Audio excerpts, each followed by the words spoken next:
Sekarang, dengan waktu sedikit lebih dari 3 bulan menuju hari pemilu di Israel, Presiden Itzhak Herzog mendesak para politisi dan pemilih untuk menjaga kampanye tetap santun. Dalam pidato yang disiarkan di televisi menjelang puasa Tisha B'Av yang memperingati kehancuran Bait Suci pertama dan kedua, Herzog memperingatkan agar perpecahan politik tidak semakin dalam dengan mengatakan bahawa sejarah Yahudi menunjukkan harda dari kebencian internal. Dia juga memperingatkan tentang ancaman terhadap integritas pemilu dengan mengatakan bahawa dia telah diberi pengarahan oleh Kepala Sinbet dan Komite Pemilihan Umum Pusat mengenai tantangan yang datang baik dari dalam Israel maupun dari luar negeri. Dia meminta penegak hukum untuk menjaga keamanan pemungutan suara dan mendesak warga Israel agar bertanggungjawab terhadap konten yang mereka konsumsi dan bagikan di media sosial. Dia mengakhiri dengan seruan langsung kepada masyarakat dan para pemimpin politik. Saya mengimbau kepada para pejabat terpilih, aktivis, dan calon dari semua partai, batas-batas yang tidak boleh dilanggar. Jangan jadikan saingan menjadi musuh. Ingat, pemilu bukan perang saudara. Jadi untuk tanggapan lebih lanjut, dengan senang hati saya menyambut Yonatan Yafor, konsultan politik internasional dan mantan penasihat senior Menteri Luar Negeri Gideon Sar yang sekarang bergabung bersama kami dari Herzliya. Terima kasih banyak Yonatan atas waktunya. Jadi tidak boleh ada batas yang dilanggar. Presiden Itzhak Herzog memperingatkan bahawa pemilu bukanlah perang saudara. Menurut anda, apa yang mendorong peringatan yang tidak biasa seperti ini dan seberapa mengkhawatirkannya situasi saat ini? Ya, selamat malam. Pertama-tama, maksud saya, mari kita pertimbangkan bahawa anda tahu tanggal 9 Av, Syabat Av, adalah hari berkabung nasional di Israel. Dan semua politisi utama akan mengeluarkan pernyataan atau sudah mengeluarkan pernyataan. Perdana Menteri juga mengeluarkan pernyataan hari ini tentang apa yang terjadi, bahawa bait suci pertama maupun kedua telah dihancurkan. Dan persatuan itulah yang membuat bangsa Yahudi berkembang. Dan perpecahanlah yang menyebabkan kehancuran kita. Dan itu adalah sesuatu yang terjadi setiap tahun. Tidak ada hal lain yang benar-benar perlu dicari tahu lebih jauh dari itu. Meski begitu, kita telah melihat selama beberapa bulan terakhir, seiring kita semakin mendekati pengumuman pemilu, bahawa ketegangan antara berbagai faksi, sudut pandang yang berbeza, ideologi yang berbeza telah menjadi sangat-sangat tinggi. Dan kita telah melihatnya di jalanan, baik itu demonstrasi oleh kelompok ultra-ortodoks, atau kita telah melihatnya demonstrasi oleh kelompok-kelompok lain. Kita telah melihat bahawa orang-orang Israel tidak benar-benar akur saat ini, dan ada perpecahan yang sangat serius di dalam masyarakat. Dan presiden yang tugasnya adalah menjadi suara pemersatu yang tidak perlu berpolitik partisan. Kamu tahu, dia benar untuk angkat bicara sekarang dan mengatakan, teman-teman, ingat bahawa ini adalah sebuah pemilihan dan ini adalah perayaan demokrasi. Dan saingan politik bukanlah musuh. Dan terkadang itu sangat-sangat mudah. Kalian tahu, seperti yang kalian tahu, saya sudah mengelola banyak pemilihan, baik di Israel maupun di luar negeri. Sangat-sangat mudah untuk terjebak dalam pola pikir melihat pihak lain sebagai musuh.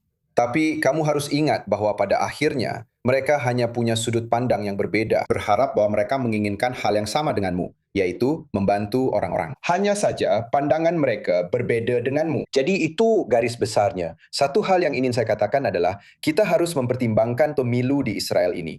Ini akan menjadi semacam pemilu pertama yang diwarnai AI. Dan kita sudah melihatnya. Dan semacam garis merah yang dulunya sangat-sangat jelas, itu pasti akan menjadi kabur selama pemilu ini. Karena AI memungkinkan hal itu terjadi. Dan kita sudah melihatnya hampir seketika dengan video yang dirilis oleh Perdana Menteri beberapa hari lalu, di mana kita melihat Gadi Eisenkot berlari menuju seseorang yang mirip dengan putranya, lalu kemudian berbelok dan memeluk Mansur Abbas. Dan kemudian, setelah dia mendapat kecaman, dia mengubahnya menjadi seorang wanita. Lalu Partai Biru di Nuan Putih melakukan hal yang sama dengan Netanyahu. Dengan Perdana Menteri berlari ke arah seorang tentara, tapi kemudian berbelok untuk memeluk Golda. Jadi kita melihat bahwa batas-batas ini mulai kabur. Kita melihat bahwa kita bisa melangkah lebih jauh daripada sebelumnya dalam pemilu. Dan saya pikir Presiden sangat-sangat benar untuk segera angkat bicara sekarang juga. Teman-teman ingat bahwa ini adalah sebuah pemilu.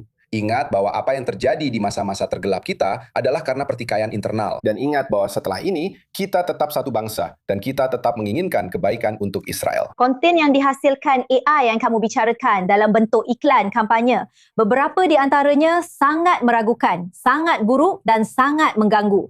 Seperti yang sudah kamu jelaskan, apakah kamu merasa bahwa Israel siap menghadapi tantangan-tantangan ini selama kampanye ini?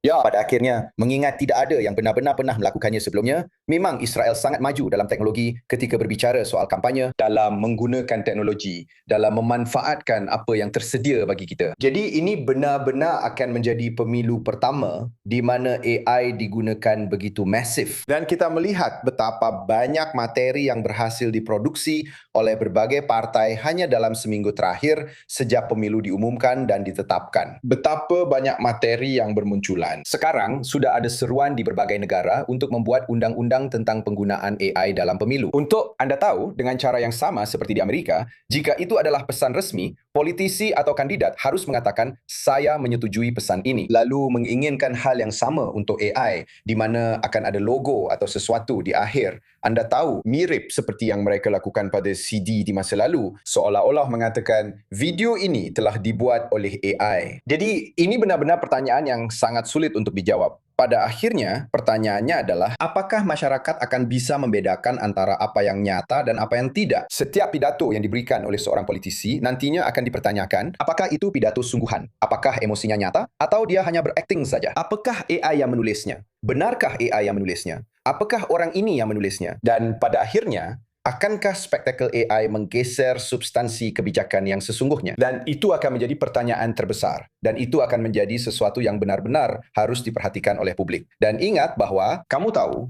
setiap kali sebuah pemilu berakhir, politikus yang menang itu, siapapun dia, harus mulai bekerja dan melakukan yang terbaik untuk masyarakat. Dan itulah yang dilakukan Peter Z. Masyarakat harus tanyakan pada diri mereka sendiri selama lebih dari 90 hari ke depan. Kau tahu, apakah AI itu luar biasa?